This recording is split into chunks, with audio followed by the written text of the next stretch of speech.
In our previous video, growing anti-Umayyad sentiment and the killing of Caliph Ali's son, al-Hussein, saw Abdullah ibn al-Zubayr accepted as caliph across the vast majority of the caliphate. So heralded was al-Zubayr's ascension that coins were being minted in his name even on the frontiers of Persia, while the Umayyads under Marwan were restricted to control over Syria alone. But while this new Zubayrid caliphate's victory may have seemed all but complete, the colours on a map alone cannot adequately represent the complicated political situation of the divided caliphate. We've also got a shout out for some great coverage of a historical struggle that came to the region a little later, the Crusades. You can get it at Magellan TV with their documentary In the Name of Honour and Glory. It covers what the individual crusaders stood to gain from the project, physically and spiritually, the logistics of how they transported armies and equipment over huge distances, and all the tribulations on their long road to Jerusalem. It's packed with recreations of personal stories and breakdowns of the technologies involved, an interesting dive into this historical phenomenon. While you're there, take a look at Magellan TV's full library. They boast the richest and most varied history content available anywhere, covering everything from the ancient to modern eras, wars, biographies, and the Earth itself. Plus, as well as history content, they also give you extensive collections of science, true crime, travel, and other documentaries.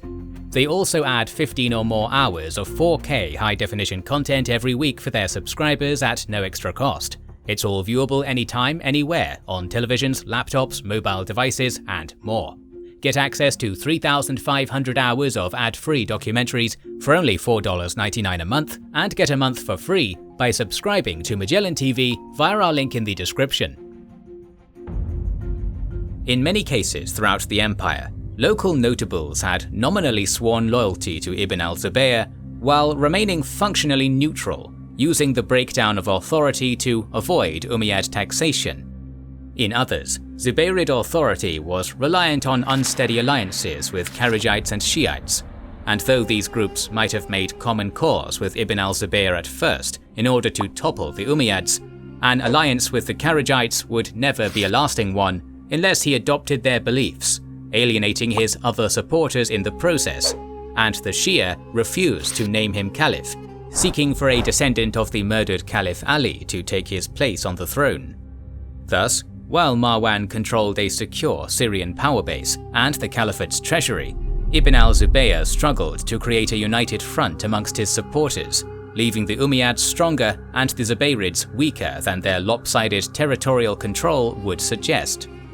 Indeed, shortly after the Umayyad victory in the Battle of Majrahit, Marwan was able to take Egypt largely unopposed, with his clansman Amr ibn Sa'id entering Fustat and rallying its population back to the Umayyad cause, while Marwan stood in standoff with Egypt's Zubayrid governor Abd al-Rahman ibn Jadam outside the city, a major step towards reunifying the caliphate and a sign of Ibn al-Zubayr's hollow authority. Meanwhile, other outbreaks of civil strife were occurring across the caliphate, most prominently in the Khorasan region, with Abd Allah ibn Qasim having never been appointed to governor by any caliph, instead forcing out Umayyad governor Salm ibn Ziyad thanks to anti-Umayyad sentiments among the army. The power vacuum allowed numerous local communities and factions within the army to drive out officials and seize control across Khorasan. However, Ibn Qasim's effectiveness and brutality in suppressing both rebels and opportunistic Hephthalite raiders, reportedly ordering his forces to execute prisoners until the sun set after one victory, quickly ended any opposition, allowing him to rule with little regard for either faction during the following years of civil war. And in Kufa, a militant Shiite movement, known as the Al-Tawabin or Penitents, was gathering steam. While the death of al-Hussein had caused shock and outrage across the entire Muslim community, the impact had been greatest among the Shia community of Kufa, whose support Hussein had been travelling to enlist, with many seeking either vengeance or martyrdom to compensate for failing to aid him. With the outbreak of the second fitna, propagandists were sent to garrison towns across Kufa, calling for vengeance and the turnover of power to the family of the Prophet. The movement began to split, however, with the arrival of Mukhtar al-Thaqafi on May 7, 684. Mukhtar claimed to be a follower of Muhammad ibn al-Hanafiyyah, a son of Caliph Ali through a different wife than the Prophet's daughter Fatima. Al-Mukhtar's claims that Ibn al-Hanafiyyah was the promised Mahdi, or the guided one, and the prospect of serving an heir to Ali served to sway a portion of the penitents away from their leader, Suleiman ibn Surad, and create a bitter divide. When the Zubayrid governor, Abdallah ibn Yazid, arrived on May 15th, it was all he could do to prevent violence breaking out between the two factions or against their erstwhile Zubayrid allies. Further weakening Ibn al-Zubayr, his Kharijite allies in Mecca deserted him during this same period. Tiring of al-Zubayr's vague claims of ideological support, they relocated to Basra and the Al-Yamama region to raise a rebellion of their own under the leadership of Abu Talut. They would remain a major thorn in the side of the Zubayrids, even conquering much of the Arabian Peninsula in the coming years. Of all these groups, the first to engage in a major campaign would be Suleiman ibn Surad's penitents, who began their long-awaited invasion of Syria on November 15, 684. However, despite the lingering grief over Hussein's death and years of propaganda work, Suleiman was greatly disappointed by the turnout when his call to arms finally came, with only 5,000 out of 16,000 whose support had been promised materializing, and many of these deserting in the coming months. Nonetheless, despite Abdallah ibn Yazid's attempts to convince them to remain in Kufa in unity with the Zubayrids, he wasted no time in departing, leaving Kufa on the 17th, first to Hussein's tomb at Karbala for a day and night of mourning, and then on to al-Qadisiyyah. Here they were provided supplies and information by the sympathetic Qaysi chieftain Zufar ibn al-Harith, one of the Zubayrid commanders during the disaster at Majrahid. The Umayyad army, returning from the subjugation of Egypt, had recently left Raqqa and was marching towards the town of Ain al-Wada on their way to invade Iraq. Informed of their whereabouts by Zufar, and enjoying superior mobility with his mounted army, Suleiman made haste to reach the site before his foes, arriving 5 days before the Umayyads and camping to the west of the city in order to cut them off from food and water. Having reinforced in Egypt and numbering close to 20,000, the Umayyad army held an advantage in numbers, but was divided against itself. While Ubaydallah ibn Ziyad was in overall command of the army, he was not present during its march through what was thought to be friendly territory, leaving two of his commanders, al-Hussein ibn Numayr and ibn Di al-Kala, to squabble over leadership, traveling and camping separately as they marched unknowingly towards the penitents' ambush. When they arrived at the beginning of January 685, it was Ibn Di al-Kala's smaller contingent that first saw battle, with the penitents being led to his camp by a local Bedouin and launching a surprise attack. Though outnumbered, surprise and confusion allowed Suleiman's charging horsemen to put al-Kala's forces to rout, with many being run down and slain and their camp abandoned to be looted. This initial engagement would do little to even the odds, however, and Ibn Numayr was sent with a larger force of 12,000 on January 4th. During a brief standoff before the battle, the demands of each side were conveyed, with the penitents demanding Ibn Ziyad be turned over to them for his role in Hussein's death, and the Umayyads demanding Suleiman swear fealty to Marwan.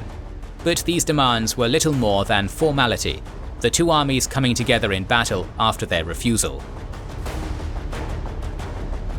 The penitents put their mobility to good use, following advice from Zufar, reinforcing or withdrawing contingents as they came under attack, rather than confront the larger Umayyad force head-on. Both commanders led their respective centres, with elements of Suleiman's horsemen dismounting to support their comrades from the ground where the fighting was thickest. This skirmishing was won by the penitents in the short term, though not without losses, and Ibn Numayr's forces withdrew in good order to regroup with those of Ibn Di al-Kala. Now reunited, with Ibn Ziyad chastising al-Kala for his earlier defeat and stripping him of command to end the feud, the Umayyad army now stood poised to bring their full numbers to bear, leading to a day of bloody fighting on the 5th that took a heavy toll on the already outnumbered Shia. When fighting resumed on the 6th, the exhausted penitents soon found themselves pressed from all sides, unable to prevent the Umayyads from flanking and surrounding their separated cavalry contingents. The same tactics that had previously enabled them to avoid the full weight of Umayyad numbers, now allowing them to be defeated piecemeal. Sulayman ibn Sarad and several of his close companions were slain by punishing volleys of arrows, with a series of spirited charges by Sulayman's second-in-command, al-Musayyab ibn Najaba, and the late arrival of reinforcements from Basra doing nothing to turn the tide. The destruction of the penitent cause brought the Umayyads one step closer to recovering their caliphate, though Marwan would not long outlive it, dying in the spring of 685, either by plague or assassination carried out by his queen, depending on which accounts you believe. He was succeeded by his son Abd al-Malik. Ain al-Wada did not mark the end of Shia participation in the second fitna, however. With their leaders dead, survivors from Sulayman's movement turned to Muqta al-Thaqafi, who had been growing in power in Iraq by appealing to traditionally disadvantaged non-Arab converts. Though he continued to characterize himself as a mere follower of Ibn al-Hanafiyyah, their actual ties remained tenuous, with Muqta even using a falsified letter of support from his figurehead to sway local leader Ibrahim ibn al-Ashtar to back his coup, according to some accounts, and acting to isolate Ibn al-Hanafiyyah from the movement championing him. But whatever Muqta's motivations, October saw him break any remaining ties with Ibn al-Zubayr and oust his governor Abdallah ibn Muti, taking control of most of Iraq and Armenia. Further Kharijite uprisings toppled Zubayrid authority in southern Persia and Bahrain, leaving both sides of the Persian Gulf in Kharijite hands, and Ibn al-Zubayr's would-be caliphate smaller than ever. But as weakened as he may have been, he was still far from helpless, defeating both an Umayyad push on Medina under the Qudaa tribal leader Hubaysh ibn Dulja and a Kharijite attack on Basra to secure his remaining holdings, leaving the final victor of the civil war still in doubt. The next few years would see some of the Umayyads' momentum reversed. The invasion force that had routed Sulayman's penitents made slow progress after this victory, delayed by Marwan's death and uprisings from the Qaysi tribes that had supported Dahak at March Rahit. When they finally launched their invasion of Iraq a year and a half later, in the summer of 686, al-Muqta was at something of a disadvantage, as his attempts to appease both the Arab tribal nobility and non-Arab converts, or Mawali, had fallen through and led to attempts by the tribal nobility to depose him over perceived erosion of their privileges. This conflict was further stoked by Ibn al-Zubayr's brother and governor of Basra, Musab, who courted the disgruntled Kufan nobility in an attempt to regain Iraq. The death of one of Muqta's commanders to plague shortly after his victory over an Umayyad probing force near Mosul sparked rumors that his army had been defeated, with an opportunistic revolt breaking out in late June. Nevertheless, the besieged Muqta was able to both put down this coup attempt, holding out in his palace long enough for Ibrahim ibn al-Ashtar's army to return from the Umayyad front and relieve him, and mobilize a large army of predominantly Persian-speaking Mawali and Shia partisans to confront the Umayyads, meeting them at the beginning of August, some 15 miles east of Mosul on the banks of the Qazir River. While Ziyad's army had been estimated to number as high as 80,000, this figure is far out of proportion with the same army's numbers during the Battle of Ain al-Wada or similar armies raised out of Syria, and is likely reflective of historian Abu Miknaf's anti-Umayyad leanings. Though no fully reliable figure exists, the true number was likely little higher than 30,000, even allowing for reinforcement from the remains of the failed push on Medina. Even so, the Umayyads held a definite numerical advantage over the 13,000 under Ibrahim ibn al-Ashtar, but were as weakened by division as before. The commander of their left wing, Umayr ibn al-Hubab, held a meeting with Ibrahim the night of August 5th to offer his defection in the coming battle. Following Umayr's advice, Ibn al-Ashtar wasted no time in bringing the battle to the Umayyads the following morning, ignoring the normal protocol of raiding and skirmishing as his smaller army came crashing into their larger yet still disorganized foe. The initial stages of the battle went in the Umayyads' favor, with the Umayyad right wing under Ibn Numayr slaying the commander of Ibn al-Ashtar's right and putting them to flight. However, the fallen banner was quickly taken up by Abdullah ibn Waqa, nephew to one of the Prophet's companions, who rallied enough of the fleeing soldiers back to his side to stall the Umayyad advance.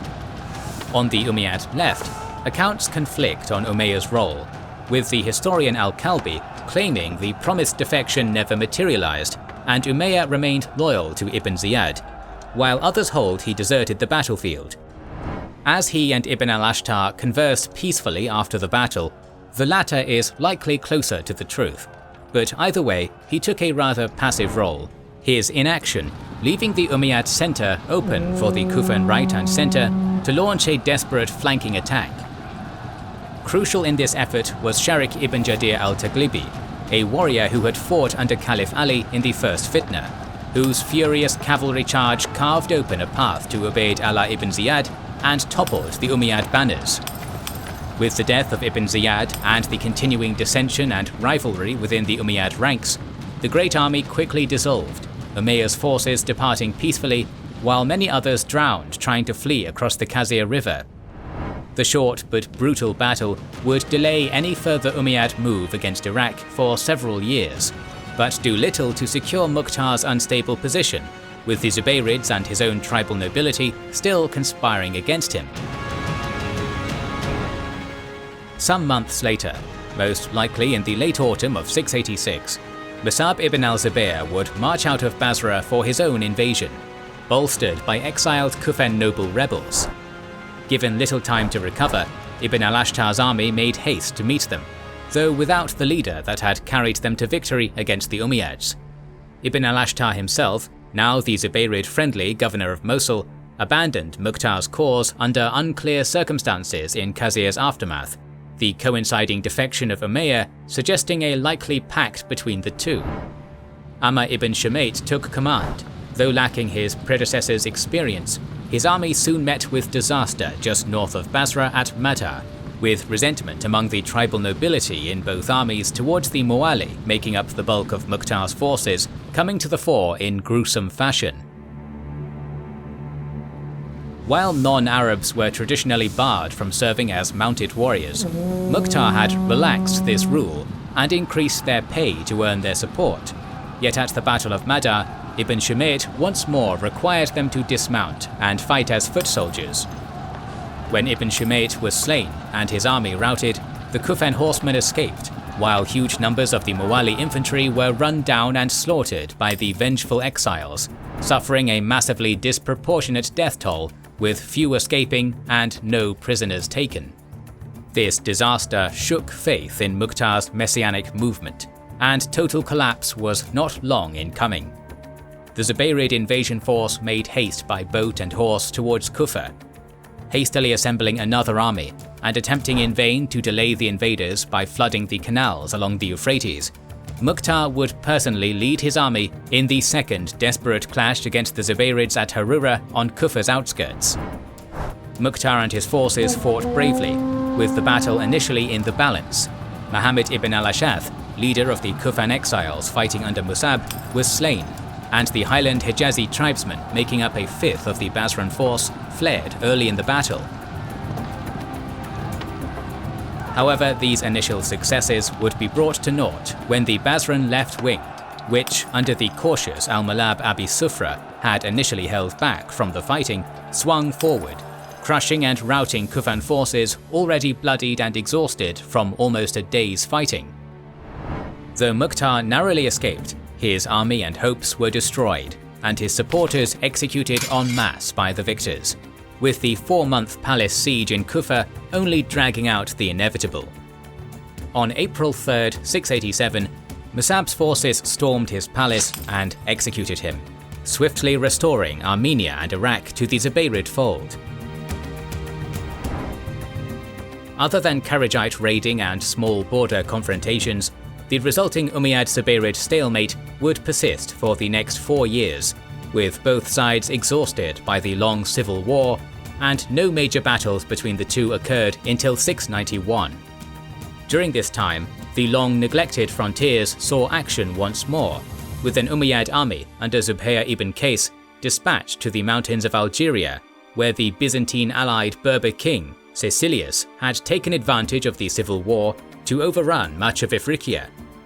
Defeating and killing him in 688, Zuhair retook Kairouan and re-established the Caliphate as the dominant force in the region, with only the Byzantine stronghold of Carthage remaining a threat. And Abd al-Malik remained active against his Zubayrid rivals during the apparent lull as well, engaging in intrigue and diplomacy with Zubayrid supporters across the Caliphate, taking advantage of Ibn al-Zubayr's weakness and the growing apathy towards his predecessor's misdeeds after nearly a decade of war to chip away at his foe's support base. Though his next attempt to invade Iraq in 689 was interrupted by his kinsman Amr ibn Said's short-lived coup attempt, the end of the civil war would almost come as an anticlimax after the fierce battles of its first years, with the majority of Musab's army defecting and abandoning him to die when Abd al-Malik finally recaptured Iraq in October 691. Abd al-Malik had Musab and his son Isa buried with honor, lamenting the tragedy of the civil war, but despite his poetic words, he remained ruthless in rooting out any remaining opposition, besieging Mecca and mopping up Abdullah ibn Zubayr's last supporters the following year. Though putting down the Kharijite rebels and independents such as Ibn Qasim would take several more years, the Umayyad Caliphate had emerged victorious against its first would-be usurper. The second fitna had been a long and bloody affair, marked with a further departure from the unity of the Rashidun era. Even during the first fitna, the prospect of Muslims fighting Muslims remained a painful aberration, with concerted efforts at mediation preceding battles, and the conflict being brought into religious arbitration. But during the second fitna, the sectarian schisms arising out of the first, and the blood feuds that accompanied them, made violence and retribution all too easy to accept. But shaken though it might have been, the Caliphate remained whole, with further victories still lying ahead in Africa, Asia, and even the unsuspecting Visigothic kingdom of Iberia. Our series on early Islamic history will continue, so make sure you are subscribed and have pressed the bell button to see it. Please consider liking, commenting and sharing, it helps immensely. Our videos would be impossible without our kind patrons and YouTube channel members, whose ranks you can join via the links in the description to know our schedule, get early access to our videos, access our Discord, and much more. This is the Kings and Generals channel, and we will catch you on the next one.